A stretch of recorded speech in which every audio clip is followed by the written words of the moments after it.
¿Lees por obligación o porque te encanta hacerlo? El viaje a la cumbre, podcast para lusohablantes, episodio 34. Importancia de la lectura, incluso en el aprendizaje de idiomas.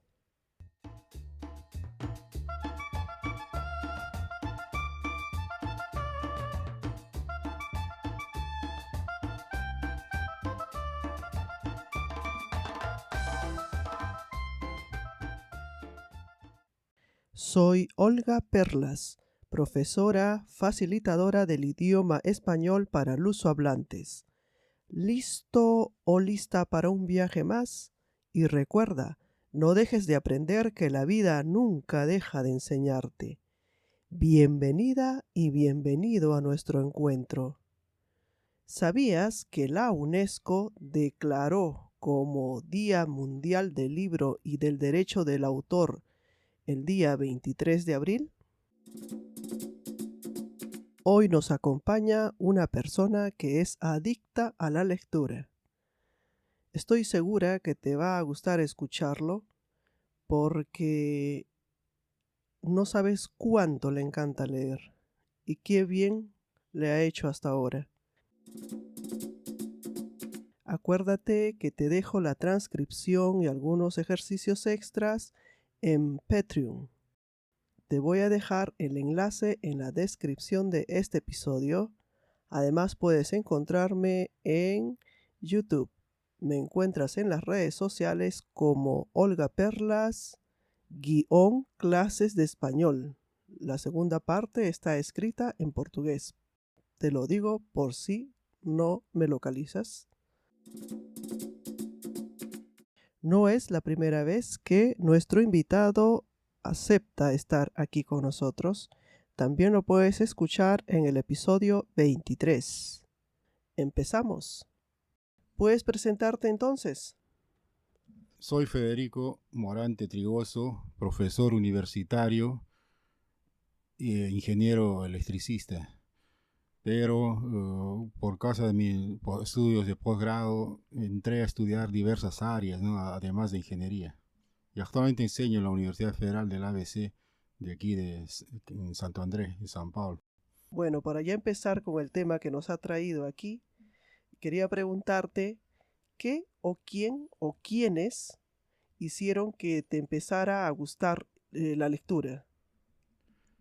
Voy a repetir bastante la palabra contexto. Eso tiene que ver porque yo nací en el año 58, entonces toda mi infancia la pasé en los años 60. Y en esa época puedes notar pues, que no había tantas tecnologías. Lo máximo que había era escuchar radio y televisión era bien difícil, era en blanco y negro y solo pocos programas y no era tan accesible. Y también la energía eléctrica en el lugar donde yo nací, en el campo de Arequipa, no era tampoco así muy fácil, ¿no?, de conectarse a la energía eléctrica. Entonces la única cosa que quedaba era prácticamente conversar o leer y jugar. Y leer era lecturas simples, ¿no? En esa época de la infancia eran revistas, cómics, ¿no?, que venían de México principalmente. Varias revistas que hasta ahora las tengo en mi memoria. El Llanero Solitario, Roy Rogers, en fin. De ahí comenzó mi interés por la lectura. Y después ya cuando entré al colegio, agarré la década, inicio de los 70, cuando en Chile estaba Salvador Allende y en el Perú estaba Juan Velasco Alvarado de presidente. Y en esa época se fomentó mucho la lectura, inclusive la biblioteca peruana era una colección de 100 libros que los vendían así como decir ahora, así en moneda brasilera, 5 reales o en soles, como 3 soles podemos decir. Era bien accesible y en el colegio discutían, los profesores también inculcaban la lectura, los mismos compañeros, y así el interés se iba haciendo cada vez mayor y uno la curiosidad también, ¿no?, por saber más. Ese fue el inicio. Bueno, como sé que a la edad que tienes y sabiendo que tienes una variedad enorme de libros en papel, porque te encantaba leerlos así, ¿verdad? qué es lo que has tenido que hacer para intercalar los de papel con los digitales? El libro de papel es una de las mejores invenciones de la humanidad por el simple hecho de que una vez construido, fabricado y puesto a la venta, no necesita de ninguna fuente de energía. Y tú puedes tener un libro ahí años, décadas guardado y simplemente lo agarras, lo abres, de día si tienes luz solar o de noche hasta con una vela lo puedes leer. Entonces, bien simple, es un invento del mismo nivel de la rueda, de una cuchara, de un cuchillo, como dice Umberto Eco, escritor italiano. No se podrá inventar otra cosa así mejor que esas. ¿Quién va a poder inventar algo mejor que la rueda? Bueno, entonces el libro va a permanecer siempre. ¿No? Es difícil que desaparezca el libro físico como conocemos. Ahora lo digital vino por causa de la pandemia, porque comenzaron las clases a distancia, y yo soy profesor, los alumnos no podían quedarse desamparados y me mandaban textos, tesis, todo tipo de informaciones que tenía que leerlas, todas en PDF mandaban, ¿no? Y ahí fue donde comencé a utilizar tablets y buscar lectores de PDF y me di cuenta que había una gigantesca cantidad de libros disponibles en PDF. Por ejemplo, si uno entra a la base Lectulandia, que es de España, va a encontrar casi 60.000 libros, o sea, de títulos disponibles de forma gratuita, de todo tipo de autores. Puedes entrar ahí a Lectulandia, vamos a suponer de Vargas Llosa. Prácticamente todos sus libros están ahí disponibles en PDF. Y también facilita, ¿no? la vida de uno en la noche, fácil de leer. Puedo leer, por ejemplo, en un paradero de ómnibus, en plena oscuridad donde nadie puede leer. Y entonces, por ahí fue más o menos el camino de entrar a la lectura digital, pero no dejé tampoco el libro físico, ¿no? De papel. ¿Y qué tipo de libros recomiendas a alguien que no está acostumbrado a leer o se le hace difícil leer? Repito nuevamente la palabra contexto. Si una persona quiere aprender algo más, de cualquier cosa, de cualquier noticia que salga, en este momento, por ejemplo, se habla de la guerra de Ucrania. Si uno no entiende el contexto de qué cosa es Ucrania, por qué se inició todo eso, no va a poder entender el conflicto. Entonces yo recomiendo siempre a las personas que no les gusta leer que por curiosidad, ¿no? Entren un poco más en detalles, que no lean solo así superficialmente los títulos, un pequeño resumen o un videíto, ¿no? Sería bueno abrir su curiosidad. Las palabras claves aquí para alguien que no le guste leer pero que quiera entrar a ese mundo sería la búsqueda constante del conocimiento por la curiosidad y averiguar el contexto. El contexto es palabra clave porque, por ejemplo, si aquí hay diversos objetos. Veo una computadora y entonces, ¿cómo surgió? ¿Quién inventó eso? ¿De dónde? ¿Por qué lo hicieron? ¿Qué cosa es el Google? ¿Qué cosa es YouTube? Todas esas cosas me va a llevar a saber de dónde proviene eso. ¿Quién lo inventó? ¿Por qué está ahí? Entonces, yo recomiendo a las personas que comiencen con lectura así, pero que me llene, ¿no? Y me saque de la curiosidad de tantos temas que se presentan. Por donde uno camine, por donde uno observa, siempre va a haber algo que llame la atención. Entonces, la palabra clave aquí, repito, es el contexto de las cosas y la curiosidad para aprender más. ¿Y cuál sería la función del libro en estos momentos de gran polarización política según tu criterio? Esa pregunta es sumamente importante porque en estos momentos, como vemos en todo el mundo, prácticamente la gente está viviendo en burbujas, cada uno defendiendo, hasta llegando a ser fanáticos. El libro entonces es sumamente importante ahora porque de por sí podemos decir que es un arma terrible, ¿no? Porque llega al cerebro de las personas, al pensamiento, y por eso a lo largo de toda la historia podemos comprobar que al libro lo han intentado quemar, desaparecer, censurar, porque son ideas que pueden aclarar, ¿no?, la situación vigente en determinado momento. Y ahora el libro nos puede servir para aclarar la situación, para salir de ese fanatismo, ¿no? Pero las personas, para poder tomar un libro ahora, tendrían que primero no dejarse llevar por la ideología, por el fanatismo, porque si se dejan llevar por eso, solo van a escoger libros, informaciones relacionadas con lo que quieren. Entonces ahora se necesita una mente muy abierta y escoger los libros que nos pueden aclarar varios temas, porque esto que estamos pasando ahora ya se ha vivido, ¿no? Hace 100 años, después de la Primera Guerra Mundial, varios países pasaron por lo mismo. Está el origen del fascismo, del nazismo. Podemos verificar que eso ocurrió después de la Primera Guerra Mundial, o sea, hace 100 años. Y el libro entonces hoy en día es importantísimo, ¿no?, revisarlo, leerlo en sus múltiples formas. El libro puede ser escrito desde el punto de vista de la historia, desde el punto de vista, por ejemplo, de un informe científico, desde un libro de literatura que nos abre perspectivas diferentes, ¿no?, de ver el mundo, de comparar. El libro puede ser una forma de poesía, ¿no?, que nos abre algún punto de nuestro cerebro que nos hace reflexionar. El libro puede ser filosófico, que nos lleva a pensar, a reflexionar sobre la situación. El libro puede ser un ensayo, o varias formas, ¿no?, artículos. Para concluir, el libro es considerado como una terrible arma, más poderosa que cualquiera de las inventadas, y es por eso que han querido desaparecerlo, quemarlo, y hoy en día lo que se está haciendo es intentar cortarlo, ¿no?, llevando a la gente a que se forme burbujas. Eso es para mí su función, de aclarar y entender lo que está ocurriendo y no llegar al fanatismo. Bueno, te doy toda la razón en eso, porque a mí un libro que me ayudó mucho en este sentido fue el libro La rebelión en la granja. Así está traducido en español. Es el libro de George Orwell. Y hablando de Perú, me gustó leer Los 12 Apóstoles del Perú de la economía peruana, de Francisco Durán. Y según tú, ¿cuál es la importancia de la lectura para alguien que aprende lenguas? A ti, por ejemplo, ¿en qué te ayudó?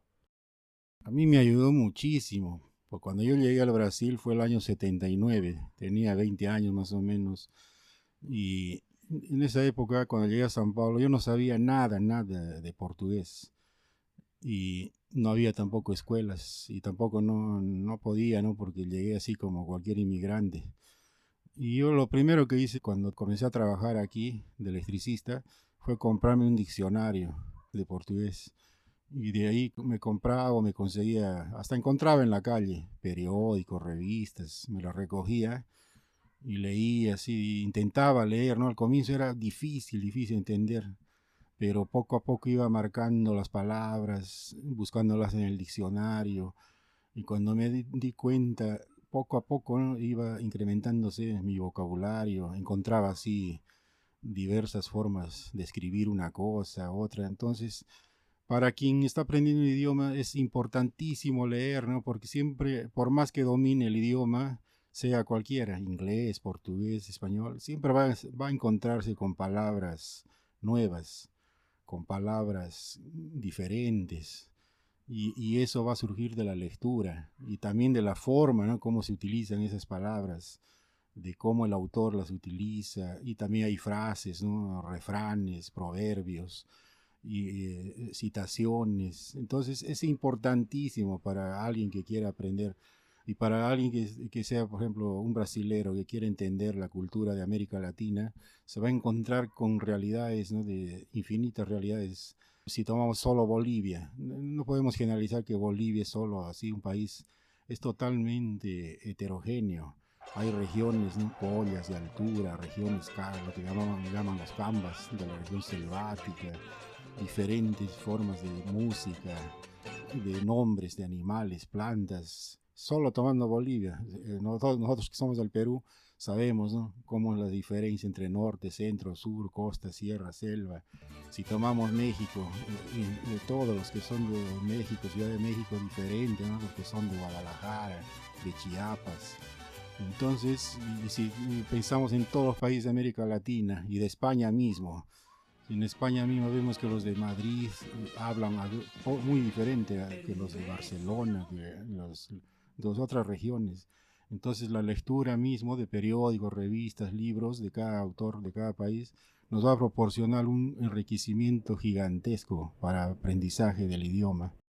¿Qué opinas de los audiolibros? Los audiolibros también tienen una importancia enorme porque permiten realizar actividades paralelas.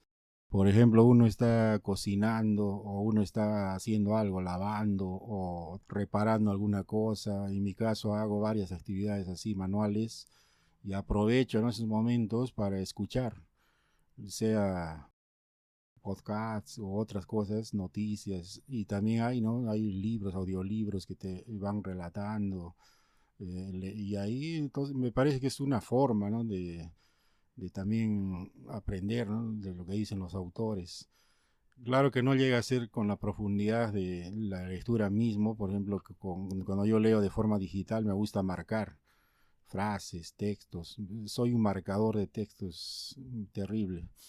Los libros también hago anotaciones y eso después me va a servir cuando yo mismo quiera escribir algo.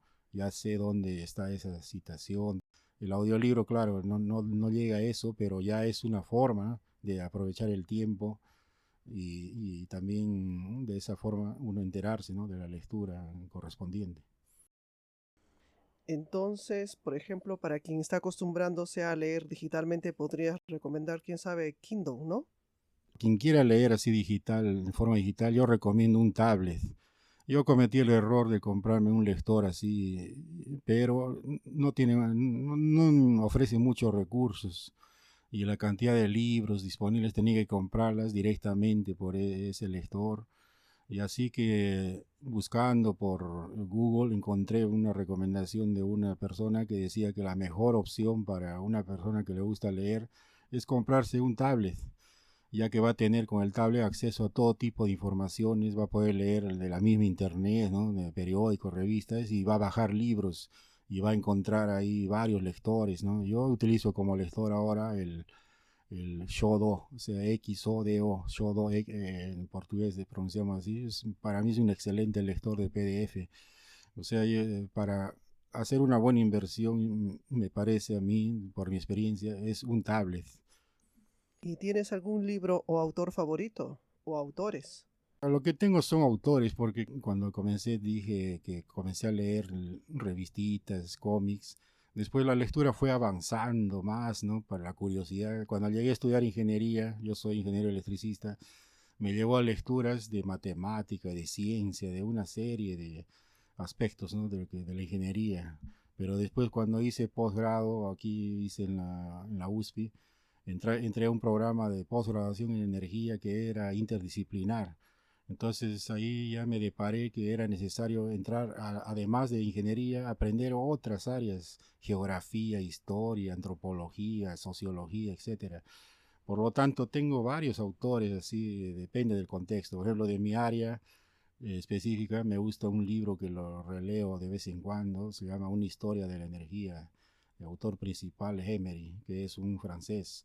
Ahora, si agarro así un momento de lectura de ciencia ficción, me gusta leer la trilogía de las fundaciones de Isaac Asimov. Ahora, si quisiera leer literatura así peruana, me encanta el libro de Vargas Llosa, La guerra del fin del mundo, que tiene que ver aquí con el Brasil, ¿no?, con lo que ocurrió en Canudos, con lo que escribió Euclides da Cunha. Uno de los libros clásicos del Brasil es Os Sertões, de Euclides da Cunha. Él era un ingeniero que trabajaba como periodista para el estado de San Paulo y lo mandaron a cubrir la guerra de Canudos finales del siglo XIX. Y ahí Vargas Llosa se basó en eso y escribió La guerra del fin del mundo. Entonces, como ves, tengo varios autores que me encantan, ¿no? Y voy descubriendo muchos, ¿no?, que ni sabía su existencia. de Europa, hasta voy descubriendo autores asiáticos. En fin, depende también, ¿no?, del momento. Lo que recomiendo es siempre, ¿no?, leer los clásicos, ¿no?, autores ya conocidos, libros como por ejemplo El Quijote, vamos a decir, es un libro que todo el mundo menciona, pero difícil de verlo leído. Pero aunque sea así, voy leyendo partes, es encantador. O libros así como, por ejemplo, Cuento de Navidad de Dickens o de otros varios autores. Como repito, son varios autores que podría recomendar, pero no tengo así preferencia, que me muero por uno así, ¿no? Ha sido un gusto escucharte, Federico, y espero que a los oyentes también les guste tu participación. Muchas gracias por haber venido. ¿Quieres dejarnos un último recado? Sí, gracias Olga por esta oportunidad. ¿No? Lo que recomiendo es, ¿no?, que el libro, como se menciona, es un recipiente del tiempo, porque es como una especie de máquina del tiempo, donde ahí queda grabado el pensamiento de una persona, y tenemos libros como la epopeya de Gilgamesh de hace 5000 años, de la cultura de Asiria, ¿no?, Mesopotamia, y permanece de 5000 años ahí, como si fuese una máquina del tiempo. Libros como por ejemplo que se han escrito ahora de la época de la pandemia van a permanecer ahí de aquí a 100 años, 200 años los leerán. Entonces el libro es un recipiente del tiempo, y recomiendo a las personas que le den valor. Bueno, ¿y quieres dejarnos tu contacto si alguien quiere escribirte o hablar directamente contigo? En YouTube se llama Federico Bernardino Morante Trigoso, es de mi área de energía. Y tengo otro que se llama Canal DSI, donde publico varias cosas. DSI significa Divulgando Conocimiento Interdisciplinar. Ahí tengo videos, todo. Y ahí por medio de eso me pueden contactar. Y también tengo en el Facebook, ¿no? Pueden entrar con mi nombre. Un gusto en haberte escuchado y espero que nos acompañes en otra oportunidad. Hasta la vista. Chao, Olga. Hasta la vista. Chao, chao.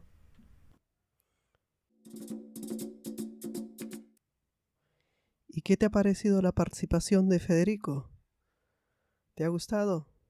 ¿Ves que tiene mucho que enseñarnos? A mí me encanta hablar con él porque tiene bastante conocimiento. Yo creo que parece una biblioteca andante.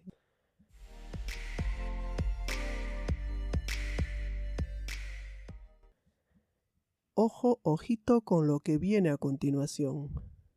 Si has hecho parte de una clase en la que yo he estado contigo, debes acordarte que casi siempre te digo, ve el contexto. Incluso en un enunciado de algún ejercicio puedes ver varias estructuras, tanto gramaticales como palabras nuevas y todo, todo, todo. Incluso si ese enunciado está formal o informal, si tú ves el texto te vas a dar cuenta de muchos aspectos, muchos, muchos. También en qué momento colocas la tilde. Y a mí me gusta también que te fijes cuando estés escuchando un audiolibro en la entonación, cómo está pronunciando, cómo lo está diciendo, para que te vayas aproximando más a cómo se habla en español. ¿Sí?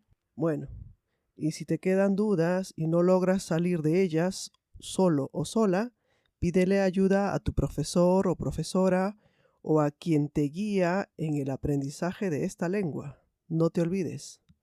O, si prefieres, escríbeme a info@olgaperlas.com. También puedes escribirme a olgaperlas@hotmail.com. Y por supuesto que puedes unirte a nuestra membresía en Patreon. Te espero ahí. En ella está disponible la transcripción, como ya te había dicho. Allá hay varias, por cierto. Además, puedes salirte de ella cuando quieras, si así lo deseas. Aunque lo ideal sería que sigas ahí y continúes aprendiendo. ¿No es así? Acuérdate que te dejo mapas mentales que te ayudan a conjugar sobre todo verbos irregulares. ¿Lo estás teniendo en cuenta? Parece que no. En fin, tienes mucho material disponible, ¿eh?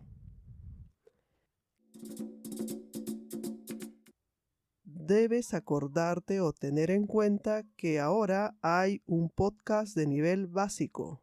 A ver si lo recomiendas a alguien que lo necesite. Así, después puede escuchar este podcast también, ¿no? Y bueno, si quieres saber más sobre mi trabajo, visita mi página web, olgaperlas.com. Gracias por escucharnos, suscribirte, darnos 5 estrellas en las aplicaciones de podcast en la que nos escuchas, y puedes también suscribirte en el canal de YouTube, que siempre estoy colocando material por ahí. Mi querida y querido estudiante, vamos a paso firme, escalando conocimientos y persiguiendo nuestras metas. Nos vemos en nuestro próximo viaje a la cumbre. Hasta pronto. Nos vemos. Chao.